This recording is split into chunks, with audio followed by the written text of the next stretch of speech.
Harihi Om Tat Sat. Harihi Om Tat Sat. Jaya Guru. Jaya Guru.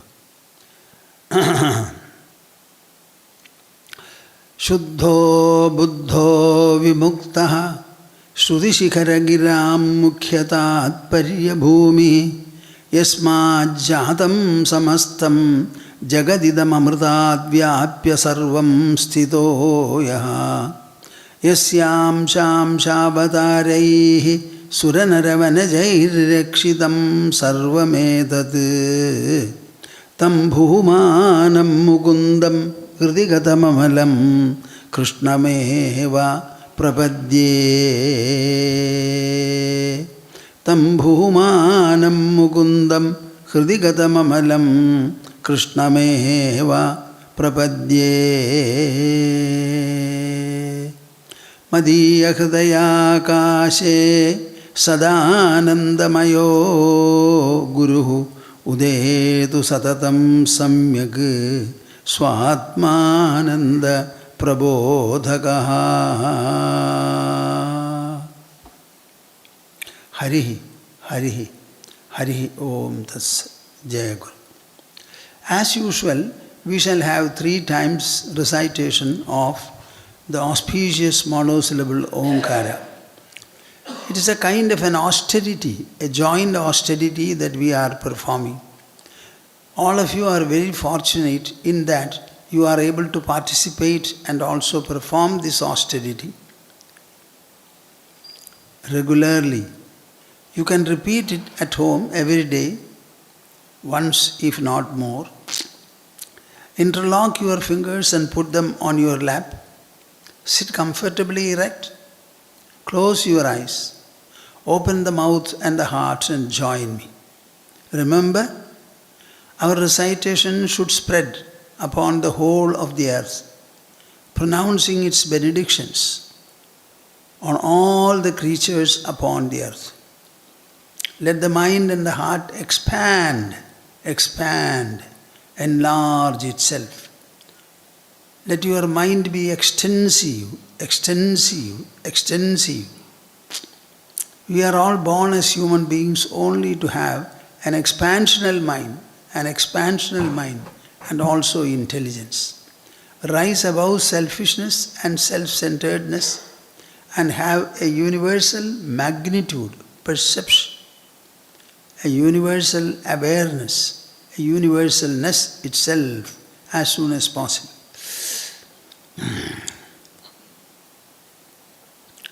Here we go.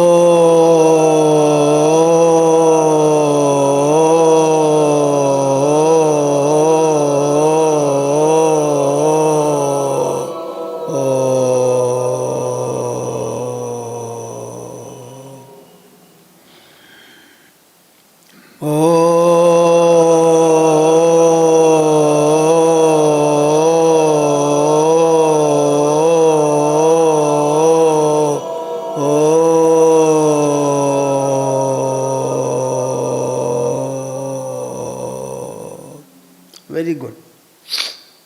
I hope all of you did it. Now we shall recite the 7th verse of the 2nd chapter as usual, the verse which tells us how Arjuna besought Krishna to instruct him and on what.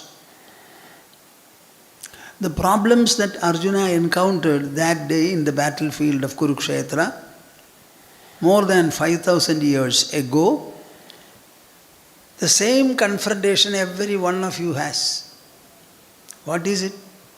Grief, then doubt, fear, ignorance and delusion.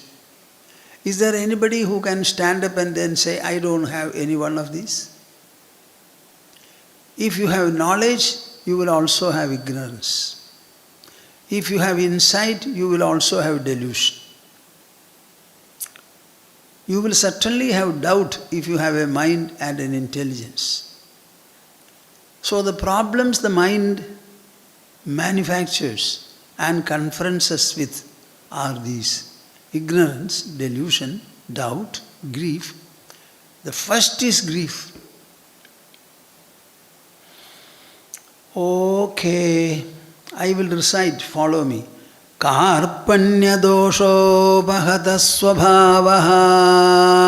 Karpanya dosho bahata svabhavaha. Karpanya dosho bahata svabhavaha. Karpanya dosho bahata svabhavaha. Pritchami tvam dharma sammudha chetaha.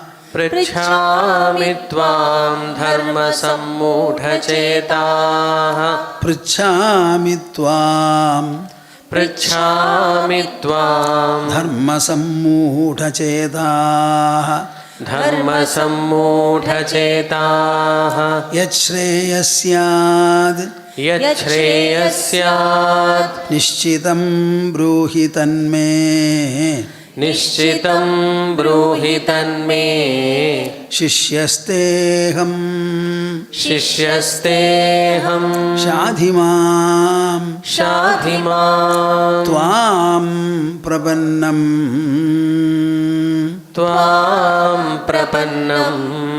Shishyasteham shadhimam tvam prapannam. Arjuna says, I am not a big fighter, nor am I just your brother-in-law. I have become your humble disciple, seeking from you, looking to you for whatever I want. Shadhimam, advise and instruct me, tvam prapannam, who has sought refuge under you. So the entire Bhagavad Gita is a discussion between the teacher Krishna and the student or disciple Arjuna.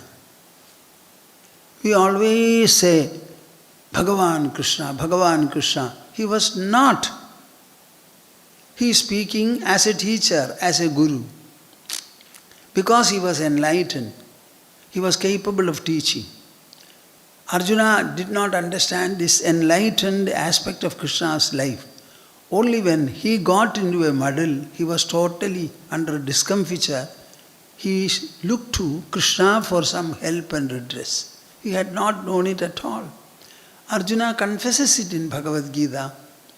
I never knew who you were. I was considering you as my friend. I have sat with you on the same cot, on the same sofa. I have dined along with you. I called you several names in sports when we were together.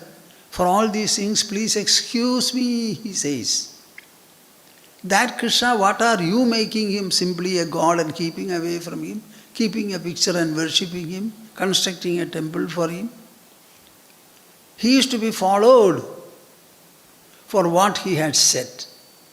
2 instructions he has given. One is to Arjuna in the battlefield of Kurukshetra before the discharge of arrows began. The other is very peacefully, in all poise and comfort. He was seated in the Dwaraka palace, in the palace he had made, in the sea. Brahma and his retinue came and reminded Krishna that a long time had passed since he took birth upon the earth. Normally, human life is supposed to be maximum for 120 years. In the case of Krishna, he had extended it by 5. 125 years he had become. Normally, people when they reach 60, they start murmuring, disliking everything and blaming themselves also. Without any kind of a trouble, confusion or instability, Krishna continued to live for 5 more years and he is not at all in a mood of resentment. So Brahma came and reminded him, your chair is vacant, we are all waiting for you to come back. All the purposes for which you were born as a human, all of them are accomplished. Please don't wait anymore. We are impatient and we are waiting for you. Krishna said, yes, I understand it and I shall come. But after destroying my family, my lineage, they have become very proud of my birth and exploits. As long as I am there, they cannot disobey me. Suppose I go, because of their pride, conceit, they will destroy the society like an ocean overflowing the boundaries. So I have to bring about their destruction by a kind of a mutual conflict between themselves. After that I shall come. My dear souls, this is India. This is India. What do you think of the Tattva Mulya Siddhantas our ancients have evolved for our preservation, pursuit and adherence?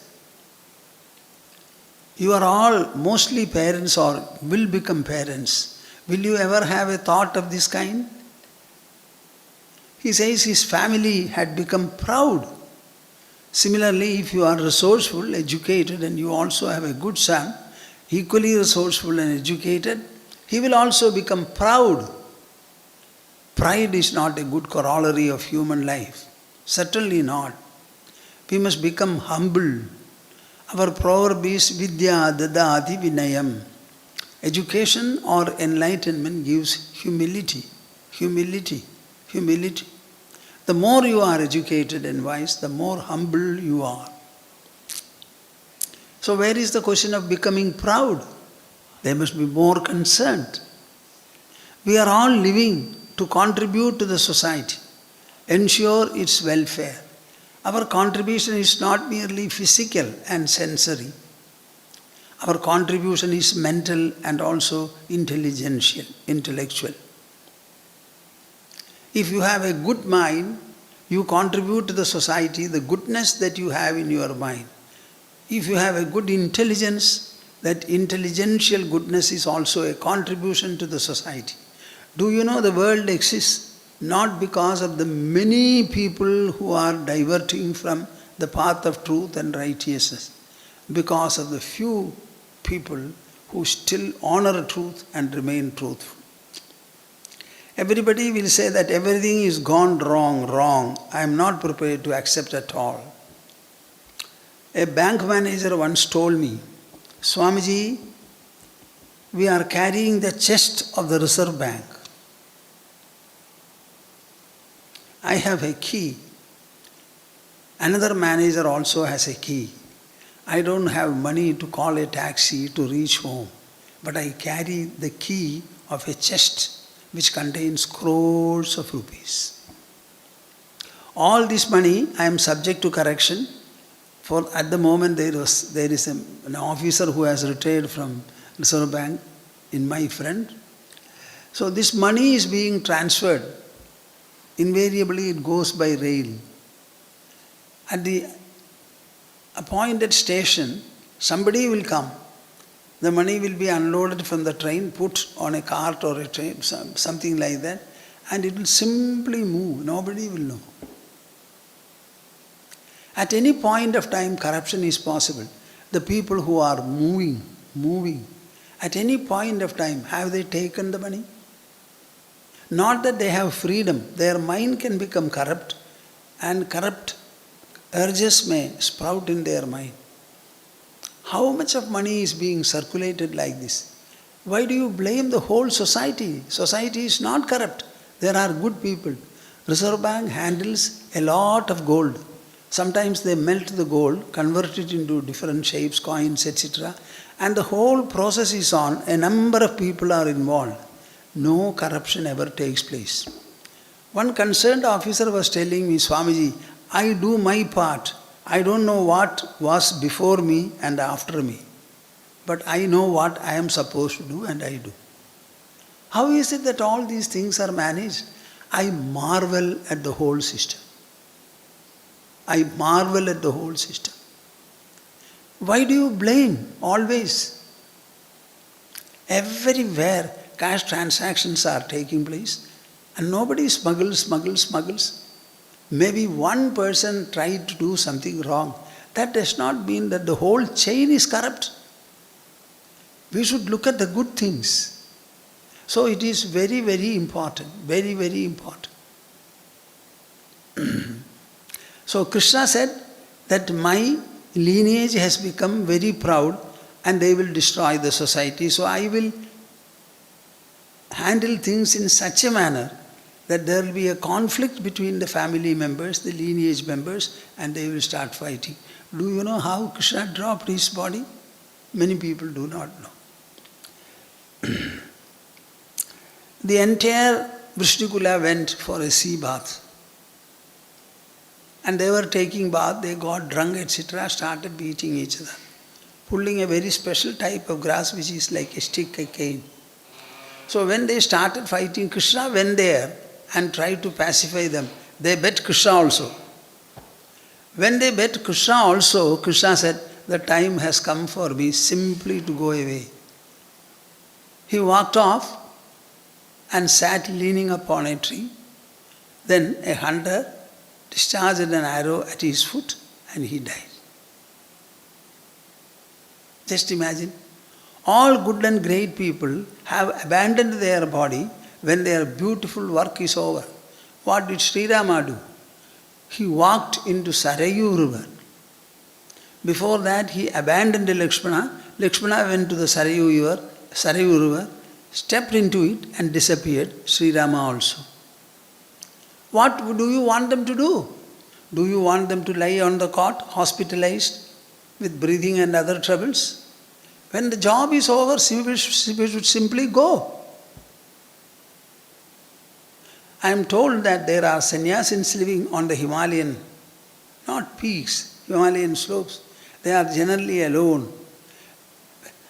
When they are unable to look after themselves, and they had become aged also, they simply walk into the powerfully flowing Ganga. What do you do with the dead body? You burn it or cremate it or bury it. Say a person livingly steps into the flowing river. What is the wrong? I think this is the way every one of us should go.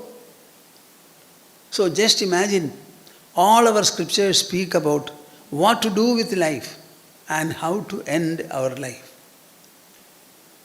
Why should we go on living? What? 80 years will be more than sufficient.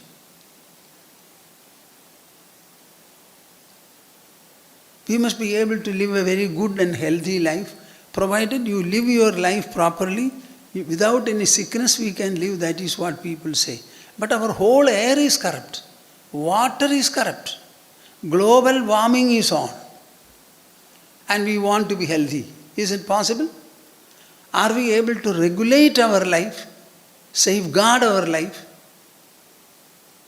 See the manner of safeguard which Krishna employed in order to save the society by bringing about a mutual destructive tendency in their family, lineage itself, and the whole lineage perished.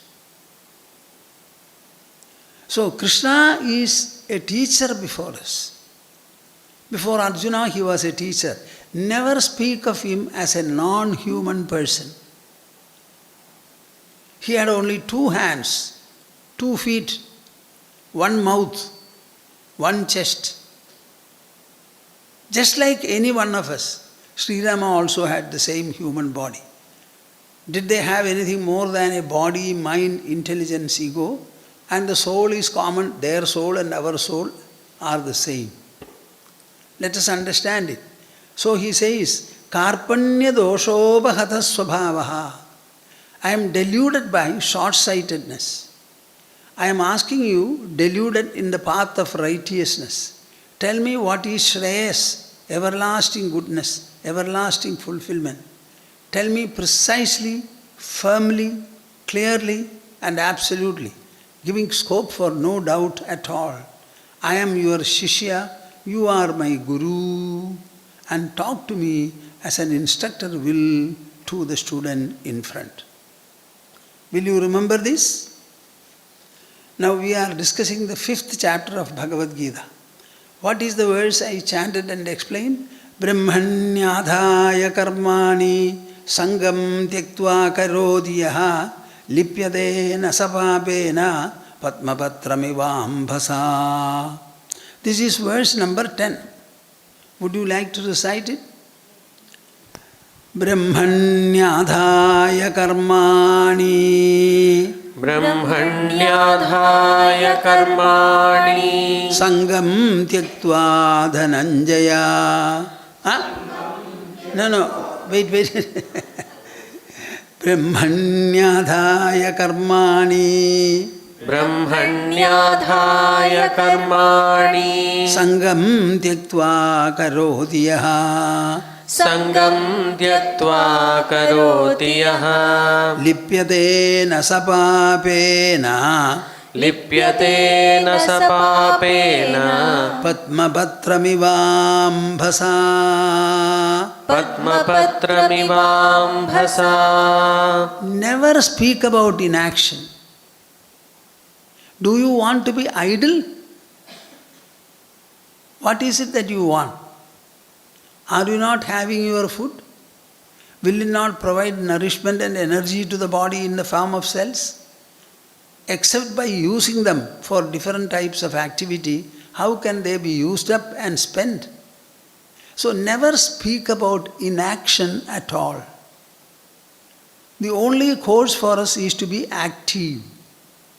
And in that active note, where is the cultural reformation to be brought about? Where is the refinement to be practiced and gained? It is in the mind and the intelligence.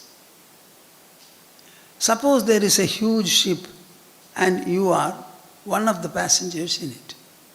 Maybe 500 or 1,000 people are there. The journey will take more than a month. Now the whole ship is carrying you. Do you have any individual option there? In the same manner, Brahmanya adhaya karmani.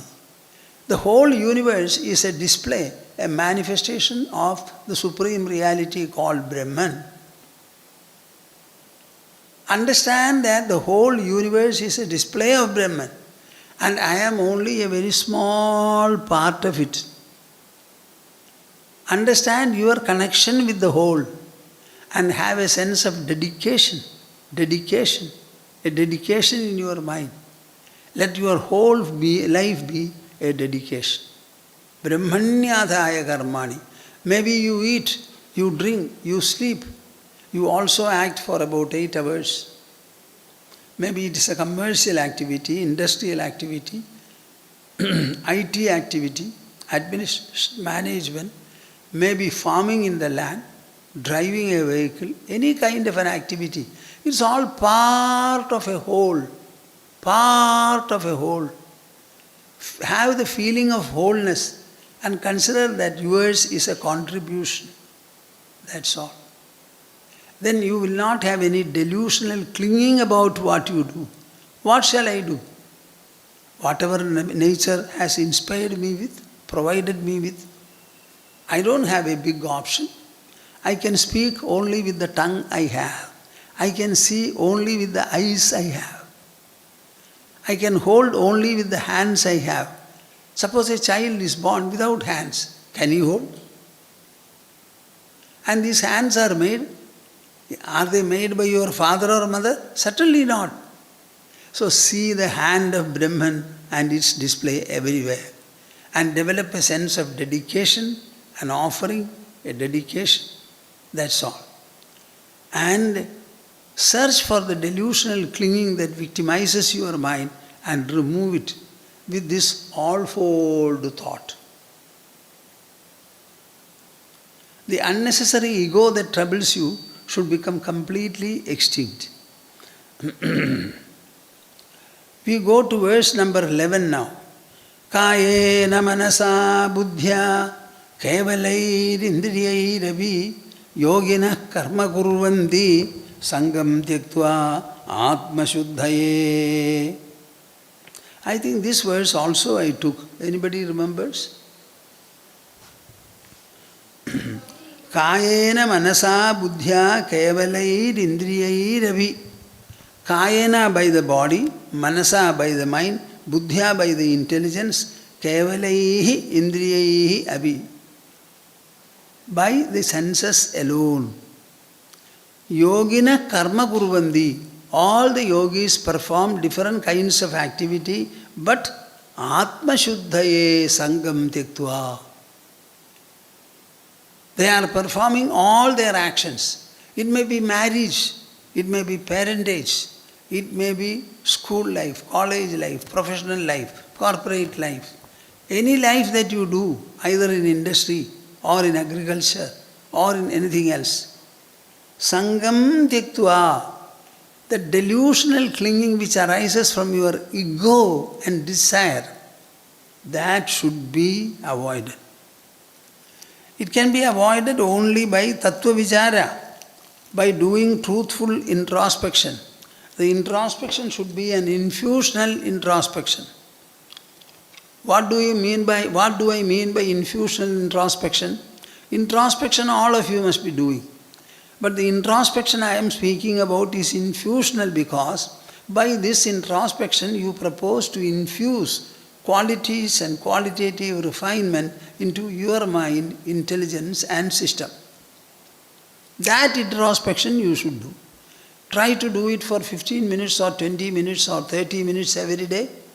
The purpose is to bring about transformation, refinement, reformation, sublimation, expansion, elevation in your own mento-intellectual processes. That is called infusional introspection.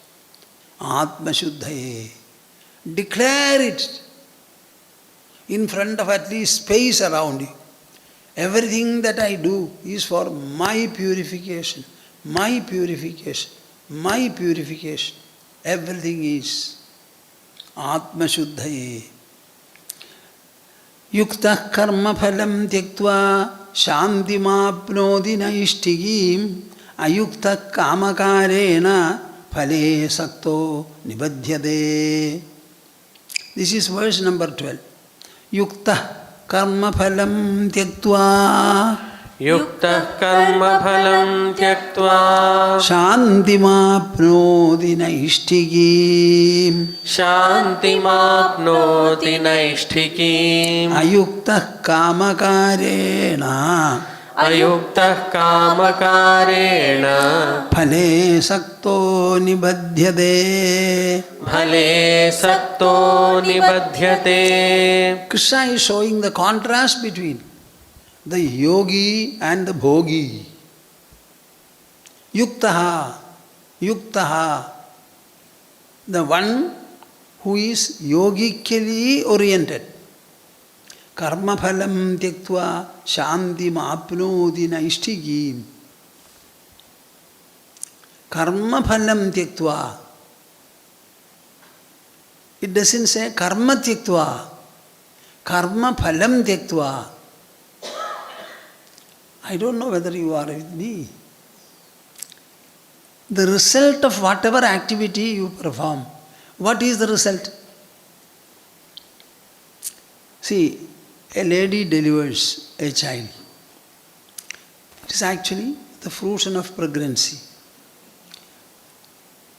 In terms of Bhagavad Gita and spiritual consideration, etc., what is that karma phala? Oh, she has delivered in the desired manner. It is a boy. All these are details. Tell me what is the phala? Pleasing. Pleasant, that's all. Suppose it is the other way, then it becomes unpleasant. So for all the actions individually and collectively you have only two kinds of result. Either the expected pleasant result or the unexpected unpleasant result. It is that pleasantness and unpleasantness of whatever you do, they have to be given a treatment of yoga buddhi, samatva yoga buddhi. See, a lady has delivered. What is there? When the pregnancy is mature, automatically delivery will take place and the child will be born. Is it not something very normal and ordinary? What is there to be gloating over? A student studies for 1 year. Each subject he writes for 2.5 hours after studying for 1 year. Is there anything there? Go. If you have studied well, go. If you have not studied well, naturally the result will be there. You go and write the examination, he passes, he goes to the next class. Is there anything abnormal there? What is there specially? So the karma phala, varietal activities may be there, with different objectives, with different fruitions, but all of them uniformly bring about either a pleasant or an unpleasant outcome. Invariably it is pleasant because you expect a certain objective and you evolve a procedure to achieve it. Naturally you will complete the procedure and have the expected result. Very rarely it is otherwise. Shanti mapnoti naishtigim. If you are able to subject your mind with the samatva buddhi towards pleasant and unpleasant, sukha and dukkha, favorable and unfavorable results, that samatva buddhi is there, it becomes a nishtha. It becomes a spiritual discipline. No other discipline is necessary.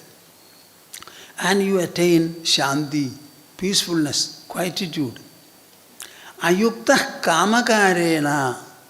Ayuktaha, the man who is not adopting the yogic attitude and orientation, kamakarena, by fostering desire and greed.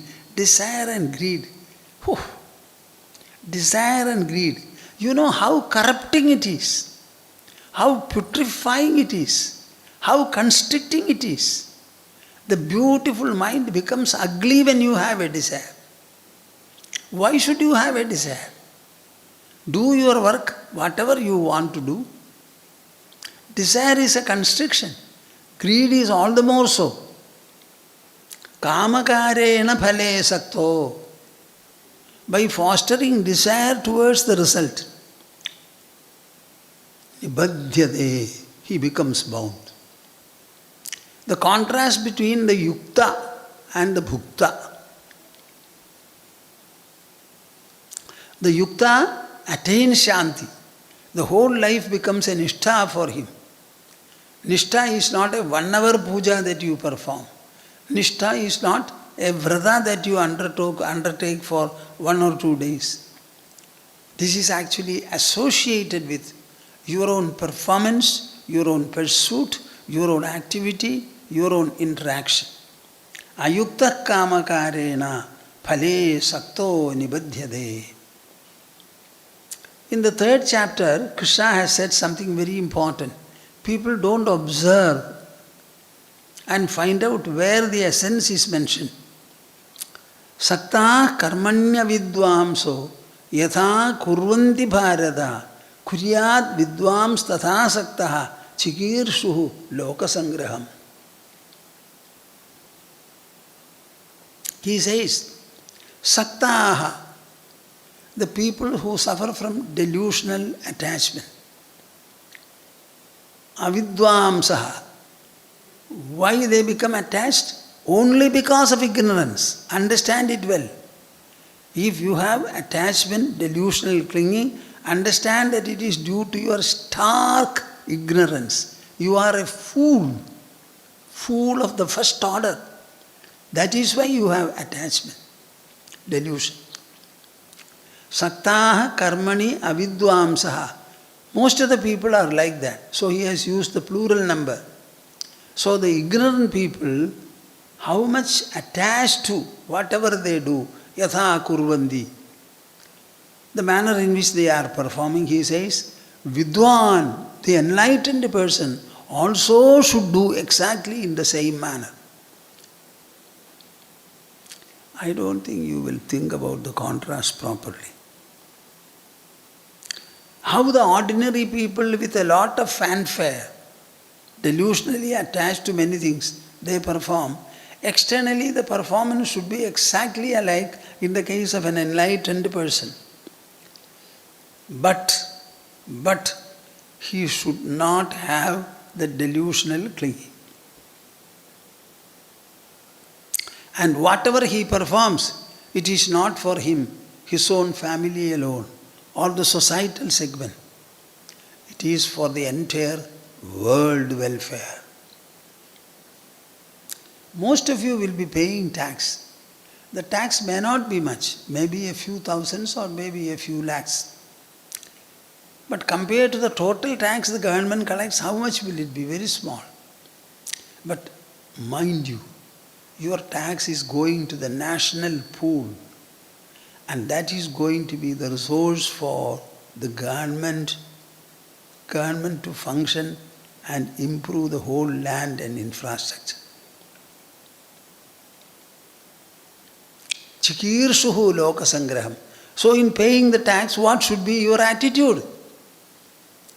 I am earning, government is forcing me to pay tax, therefore I pay. It is deducted at source. I am very sorry if you think like that. You are becoming a beast. What is a government? What is a government after all? A government is, in a democratic country, elected by the people, and somebody should rule, so they are ruling after getting your votes. That government is just like the people. Suppose there is no government, what will be the state of the society? It will be in total anarchy. So that government is part of you, part of the whole nation. You are an individual assigned to a certain work, and TDS is made, tax is deducted at source. That tax is actually a contribution you make for the welfare of the nation and the world. Instead of thinking like that, you feel, tax has been deducted, so much should not have been deducted, I have lost. Never think. In any way you have to pay. Why don't you pay liberally? Why don't you pay in a celestial manner, in a divine manner? Chikirsuhu lokasangraham. So the enlightened man will do all his activities, keeping in mind that it is a contribution to ensure the welfare of the whole human society.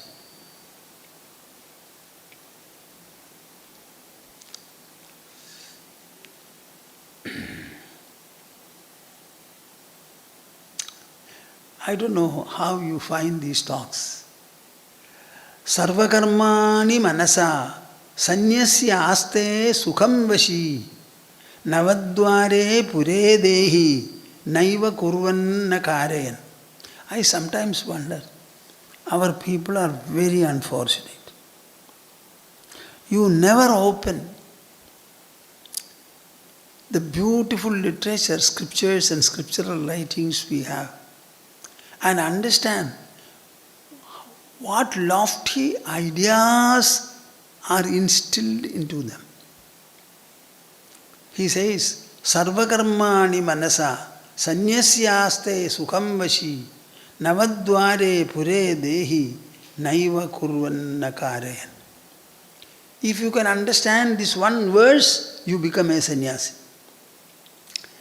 Sarvakarmani manasa Sarvakarmani manasa sanyasyaste sukham vashi sanyasyaste sukham vashi navadvare pure dehi navadvare pure dehi naiva kurvanna karayan. naiva kurvanna karayan. I am wondering, my dear souls, listeners, viewers, when are you going to understand? Elevate your life to this beautiful pedestal. Your body is not a body. He says, Navadvare pure. It is a township with 9 gates. Can you imagine? It is a temple. It is a beautiful place for the assembly of seekers. Sarva karmani manasa sanyasya. Sarva karmani, all actions, including washing your teeth, taking bath, answering the calls of nature, eating, drinking, sleeping, studying, performing a work, anything and everything. Sarva karmani. The word sarva is used. Manasa sanyasya. Say this. Manasa sanyasya. Manasa sanyasya. Manasa sanyasya. Manasa sanyasya. Manasa sanyasya. Manasa sanyasya. Renounce it mentally. What is that? In your attitude, in your assessment, in your objective. Understand that all your activities are not your activities. You are seeing, tell me, whose activity is that? It is the activity of the eyes. Hearing. Suppose you have no ears, will you be able to hear? So ascribe hearing to the ears, seeing to the eyes, smelling to the nose, holding to the hands, walking to the feet, speaking to the tongue.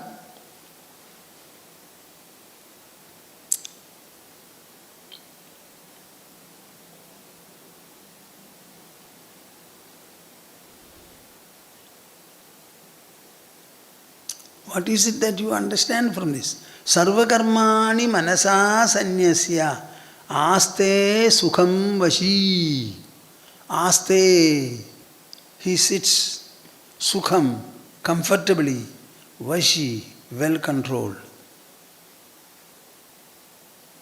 This control is to be had by understanding, by assessment, by proper attitude and outlook and orientation. It is a kind of a refinement and reformation administered to your emotional mind, thoughtful mind and rational intelligence. These are the only 2 factors. Thoughtful mind and rational intelligence are the only 2 factors working within your body. The inner personality is made up of mind, intelligence and ego.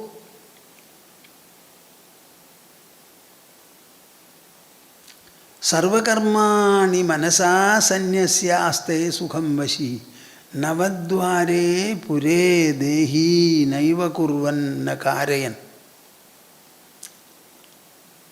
Where do you do this sannyasa? Navadvare pure.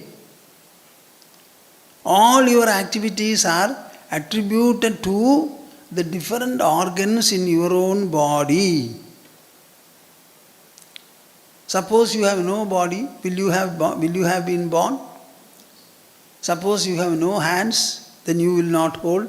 If you have no legs, you will not walk. If you have no tongue, you will not speak. No eyes, you will not see. So all our activities are ascribed to the respective organs and the body. So do you do anything? In the eye level, the eye is something within the body. It is not a material or physical part of the body. It is something in the form of a pratyaya, a comprehension, an understanding.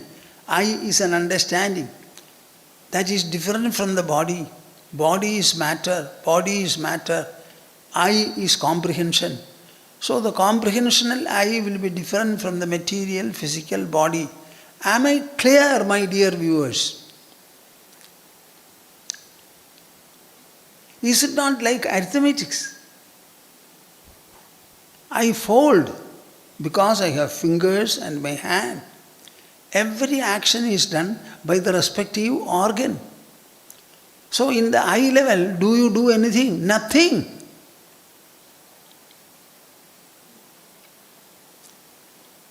sarvakarmani manasa sanyasyaste sukham vashi navadvare pure dehi naiva kurvanna karayan.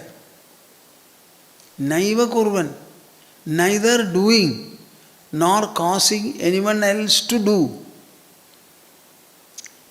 Either action or causing action. Both of them are not there. Renounce, renounce, renounce. Your whole life is attributed to your body. Your whole interaction is attributed to the organs in your body. Sight is attributed to the eye. Hearing is attributed, ascribed to the ear. Smell is ascribed to the nose. Taste is ascribed to the tongue. Touch is ascribed to the skin. Are you all these? No. These are different parts of the body. Body is matter, but I am not matter. I am not physical. I is an idea. It is a knowledge. It is a comprehension. So the comprehensional I can never be the physical body or the physical senses. The difference is very simple and easy to understand. Navadvare pure dehi naiva kurvanna karayan. Naiva kurvanna karayan.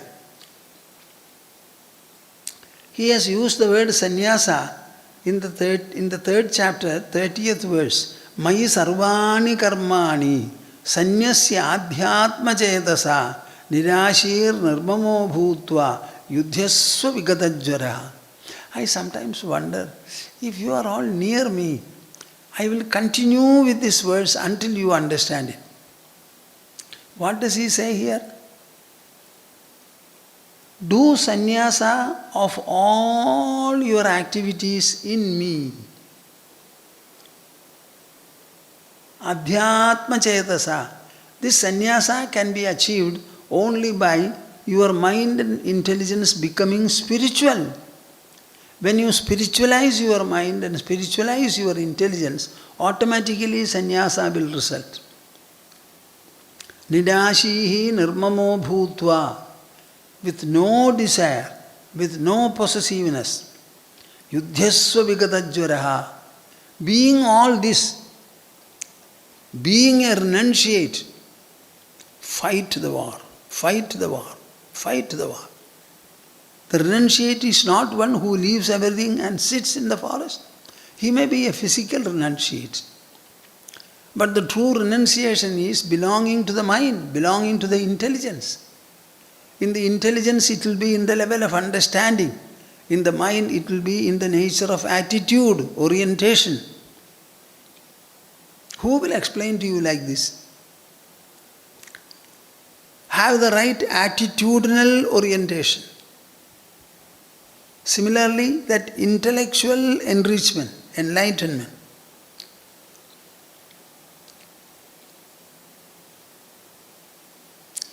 I am sometimes wondering, I have been speaking, you can say from the age of 24, 23, 24, quite a number of years have passed. 65, 66 years I have been speaking. And right from the beginning, I was speaking with a lot of inspiration, compulsion, with a lot of enthusiasm, a feeling of identity with what I talk. Somehow wherever I go and open the mouth, hundreds of people will flock, even if there was nobody in the beginning. This was the nature of the delivery I used to give. You can imagine how it could have been, should have been, was. I am sometimes wondering, why is it that none of you is feeling? This Swamiji is speaking to us. He is thundering, explaining the beauty of the text, the beauty of spirituality, the wholesomeness it contains, the blessedness it carries, the benediction it showers. It is such a fulfilling life, completional life. It always shows you the path of inner fullness, ecstasy, and abundance. Oh, is it so? Then I should also be one like this. Swamiji has an ashram. They are doing different types of activities. Why not I go and help him in his activities? Why is it that none of you is having a thought like this? I sometimes wonder, are you pseudo-listeners? How did Arjuna listen to Krishna? How did Sri Rama listen to sage Vasishta? How did King Janaka listen to Ashtavakra, sage Ashtavakra? How did Parikshit listen to Shukamuni? Are you in any way different? Did they have more than the body that you have? Did they have more than 2 eyes, 2 ears, 1 nose, 2 hands, 2 legs? In what way are you deficient? Sri Rama and Sri Krishna had the same body as you have. It's a question of your option. Everybody will get born, they will grow, and by the time they become 25, 26, parents will be very busy looking for a bride or a bridegroom. This is the conventional way. What have these people gained? You tell me. I thought when I was young, all people are marrying, why should I also marry? Can I not be a different person? What is this? I used to tell my mother, I am the last 7th child in the family. My dear mother, you would not have wanted me at all because it is the 7th child. Who will want a 7th child? So even if I don't do anything for the family, it's okay. But I did contribute to the family for 3 or 4 years when I was employed. I am a very good lover of the family. I liked all of them. So much so that the whole family became spiritual, and from my family 5 people have become sannyasins. Only because of my openness, lovingness, fondness. I was sharing everything that was happening to me. So I sometimes wonder, many people are hearing us. What are they hearing? I don't understand. Is it not to become like this? So many times Krishna has said, Pudha madbhavam agadaha. Many people have become like me. He uses the present tense. Na kartrutvam na karmani logasya srijadi prabhu na karmaphala samyogam swabhavastu pravartade. Ma here says, Swamiji, why don't you think that you should have 1 or 2 brahmacharis? I say, why don't you think? Why give the responsibility to me? So I have an open thought in this. You see, we don't have children to succeed us. We are sannyasins. So the society will have to give us what is needed. If the society doesn't give us, the society starves, that's all. I have no problem. I am speaking of it in a very beautiful, inspiring, eloquent, overpowering manner, dominating manner. If you lend me your ears, your mind cannot but get transformed. See how beautifully is it explained. The sannyasa is by the mind. Every one of you should become a sannyasi. Sarvakarmani manasa sanyasya aste sukham vashi. Live comfortably in the township which has 9 gates, namely your body. Never be bothered about what you do and what will happen to it. You know, the evolution comes not by doing. Read it. Think about it. Introspect over it. Infusional introspection. You read this sloka, try to understand it. The process of understanding means applying the intelligence, the highest faculty in our personality. So the intelligence will be applied after the thought process. So it goes on revolving, revolving, revolving. It is like churning. It changes the character of the mind, character of the intelligence, this introspection. Character of the intelligence. It is a qualitative enrichment, a qualitative embellishment, a qualitative decoration. How do you develop values? By loving them, by loving them, by your mind absorbing them, by your intelligence understanding, and through understanding simply take it on. It is a purely inner process. I am wondering why intelligent people are missing it. For them it is the easiest. Sarva karmani manasa sanyasyaste sukham vashi navadvare pure dehi naiva kuruvanna karayan.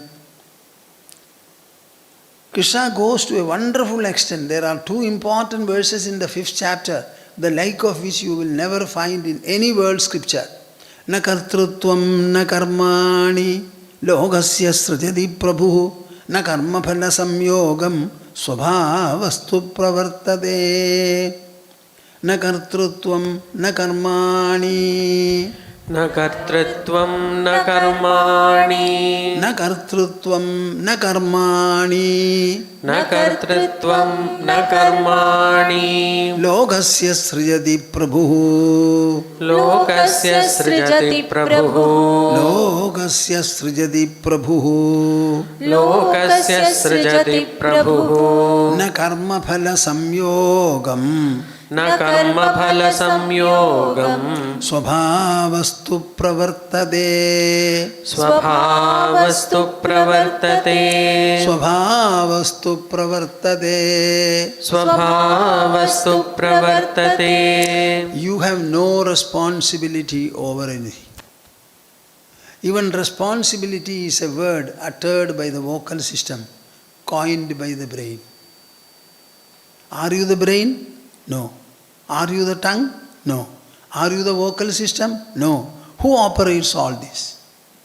Do you have any access to your brain? The brain produces an idea, so some pulsation takes place there. It is transmitted into the vocal system. Are you causing the transmission?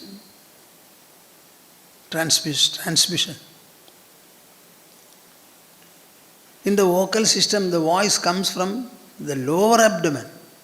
It starts rising from there, comes to the chest and heart, touches the throat, then passes here, goes to the palate, involves the nose and the lips, then the sound comes.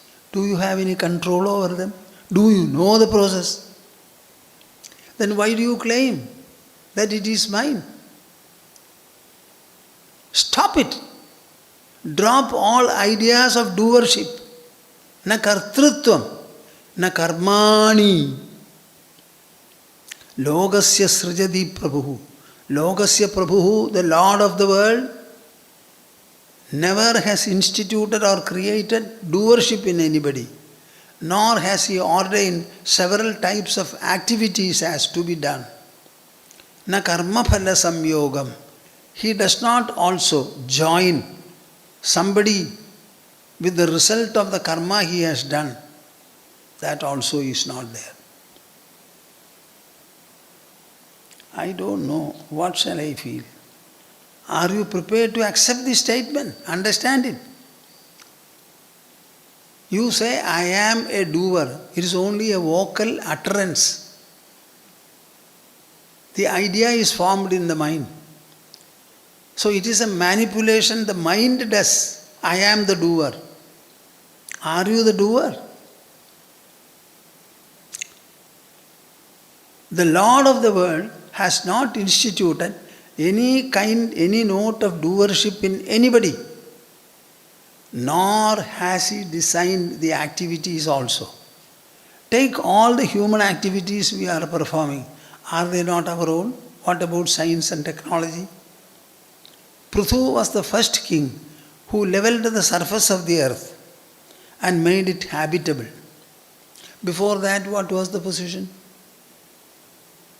It was all hilly, no leveled surface was there. So that leveling, it is done by whom? It is activity. That activity is done by the hand and the feet, by the hands and the feet. We are using machines. Who made the machines? Ourselves. Everywhere you will find our body and bodily parts, including the brain, mind, etc., all of them are doing the function. Are you, the I, ever a doer?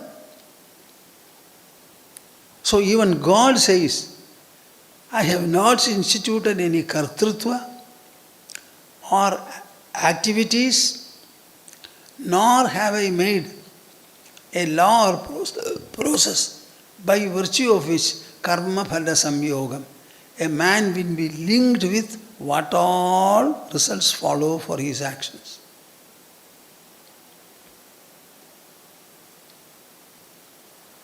Then what is acting in this world? Swabhavastu pravartade. It is the characteristics, the nature, the quality prevalent in each individual that does the work. A dog barks, a human being speaks, birds chirp. It's all in our tongue and the mouth. They are not created by us. It is the fetus that has made the body of everybody inside the mother's womb, all independently. How do you claim ownership over that? So far as the Lord is concerned, what do you mean by the Lord? A man with eyes and nose and head? Or Lord is a space-like presence? And that Lord, will he make anything? It is all an evolution of nature, an expression of nature. Na kartrutvam na karmani logasya srijati prabhu na karma phala samyogam swabhavastu pravartade.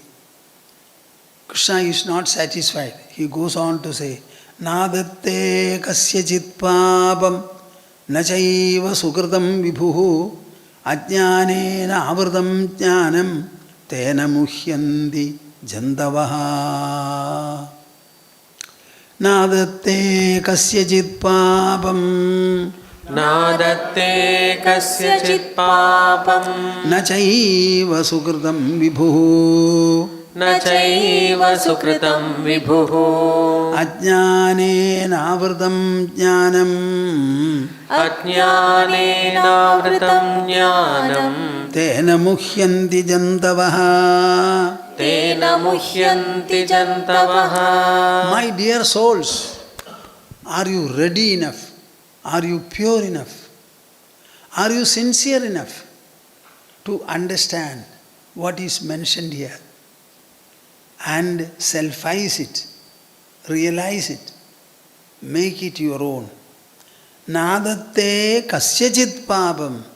Nobody's sin the Lord of the universe ever partakes. Nadatte kasyachit papam najaiva sukritam vibhuhu. Nobody's virtue also the Lord partakes. Then what is happening? Even the Lord is a concept of the human mind. Who told you that there is a God? For the animals, is there any God? For insects, is there any God? They also have a body, they have hunger and thirst, they mate. Do they speak about God? God is our concept, our mind's concept. We looked at the world and found it very imposing. It cannot be manufactured by, designed by, produced by anybody like us. Naturally, something greater than a superhuman, we gave the name God. If that is so, here is a definition coming to you about that God.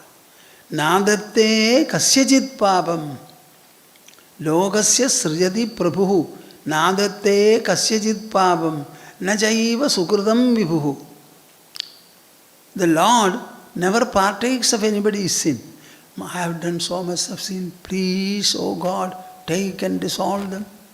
You may say, but it has no meaning. It cannot hold water.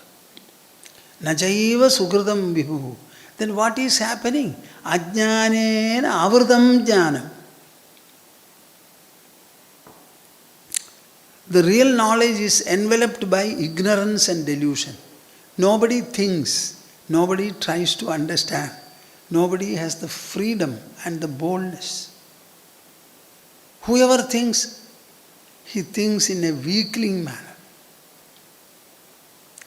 That penetrating vision is not there. So the jnana is enveloped by ajnana, ignorance, tena muhyanti jandavaha. So people are deluded by their own ignorance. A vehicle is traveling towards a pilgrimage center. There are about 100 people in the bus. On the way, it slipped, went down.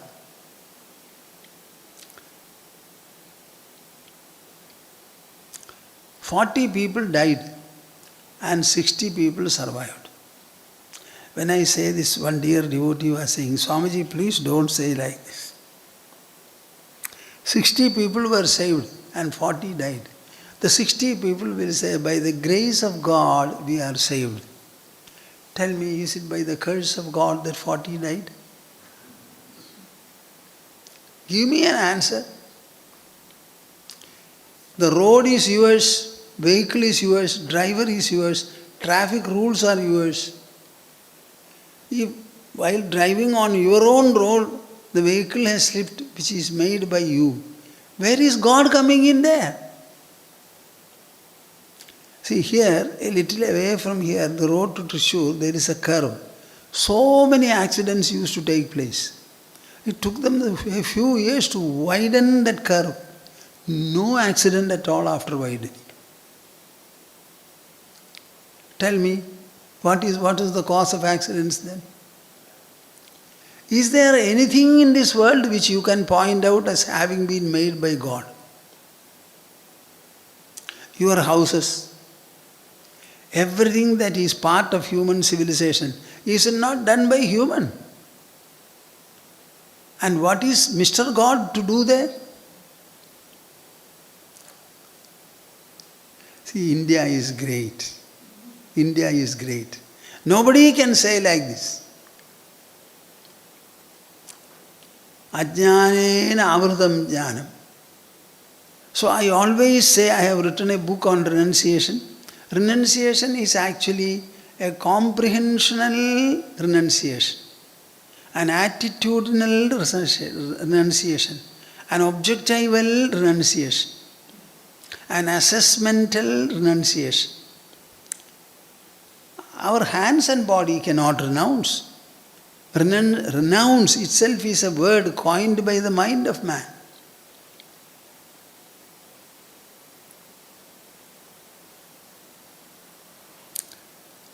We conducted a brain stimulation in Delhi where corporate executives had come, very senior ones.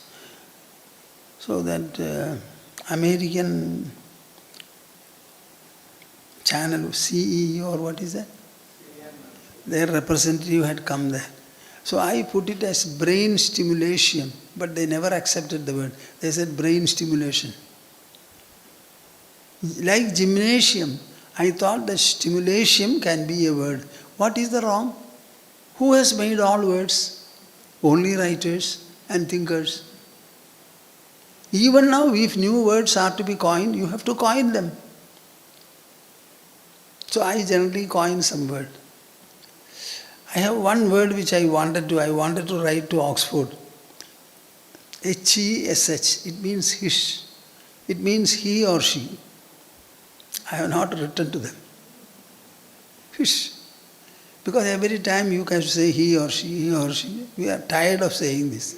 And space is more, time is more, effort is more, ink is more. Now I have started eliminating thee. So many these are used by us. So whichever thee is eliminatable, I eliminate and use minimum. One person working in American USIS came here and told me, See, there is a lot of paper and ink and time and effort, so we are eliminating. So I also started doing eliminating. And I look into it, which thee can be eliminated and which can stand. Ultimately we have to decide. Nadatte kasyachit papam nachaiva sukritam vibhuhu ajnanena amritam jnanam tena muhyanti jandavaha. So it is depending upon our knowledge or our ignorance.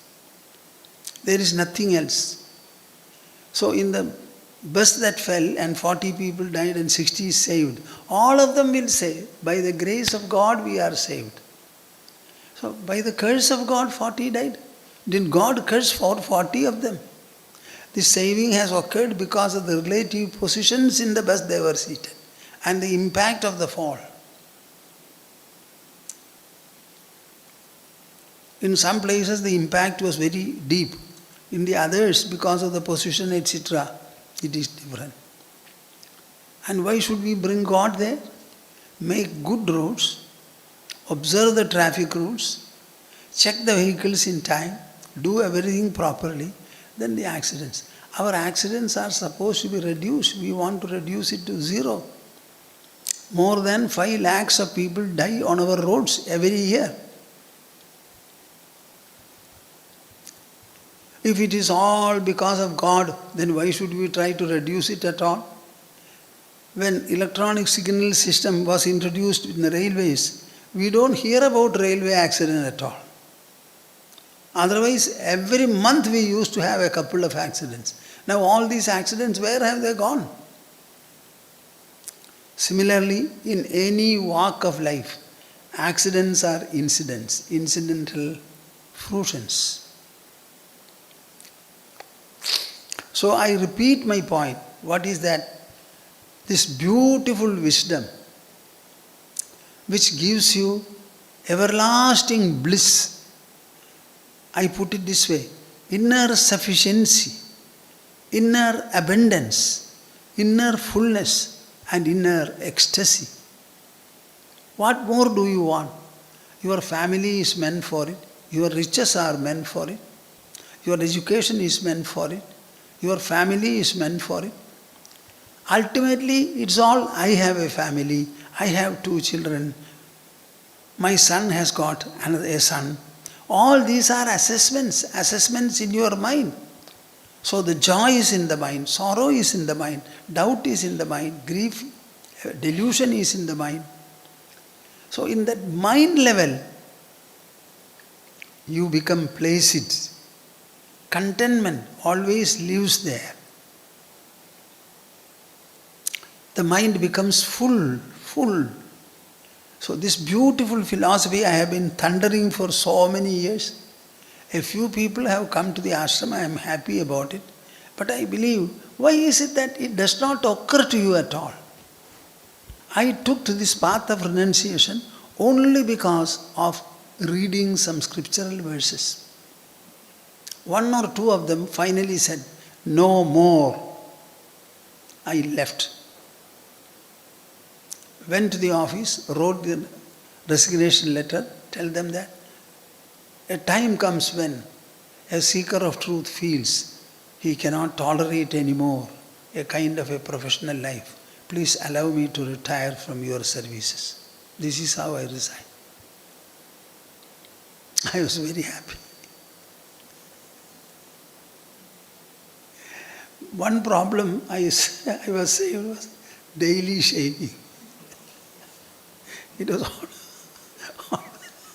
always a problem.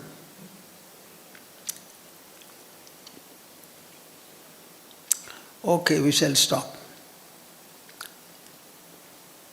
I also wanted to tell you about something. It is better that I say in connection with what I told you about. None of you is feeling inspired and all that. See, there is one person, Dr. Neela Sharma. She takes classes, spiritual classes to a few students. She is very regular in attending. She has come, her students also have come here and stayed. Every time we speak, after we speak, she writes a page of her thoughts about it.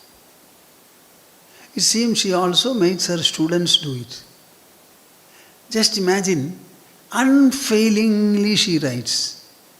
And it is a very good presentation also, explaining how it has influenced her, what she thinks, etc. And being one who teaches the others, her involvement is also far more than what you can imagine.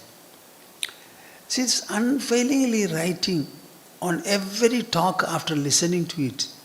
This is a very great practice and sadhana.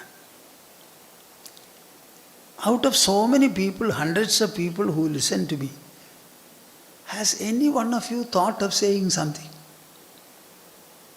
I think you are simply idle and you are indifferent. Both of them are inexcusable.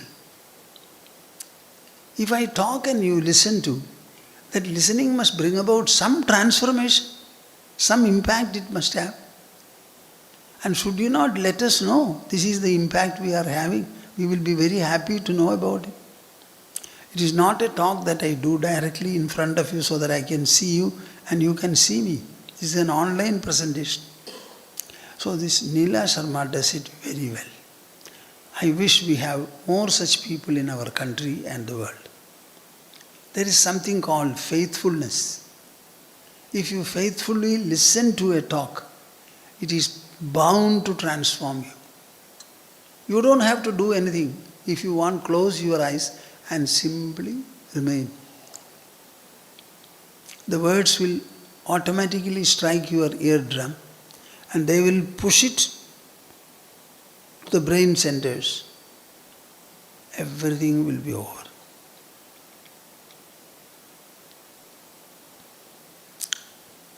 So this introspection is very, very important. What did Swamiji say? He spoke about renunciation and about sincerity in listening to the talks, etc. Should you not spend some time, at least half an hour or 45 minutes about what you heard? So much I have spoken. Will you not find at least a few sentences which are worthy of introspection?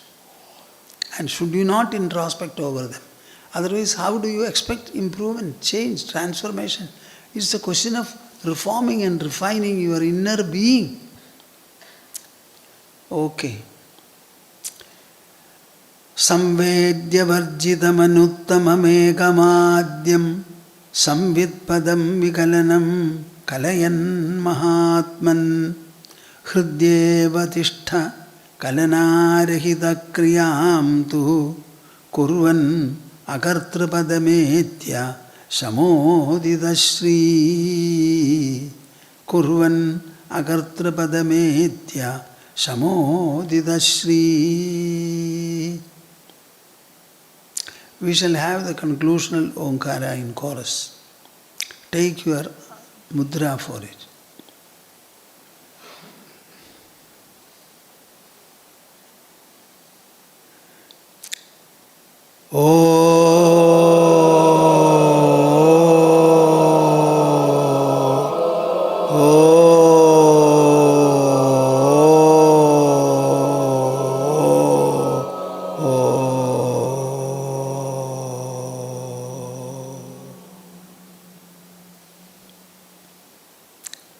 Okay. I don't know whether you are happy or you feel irritated. Think about it.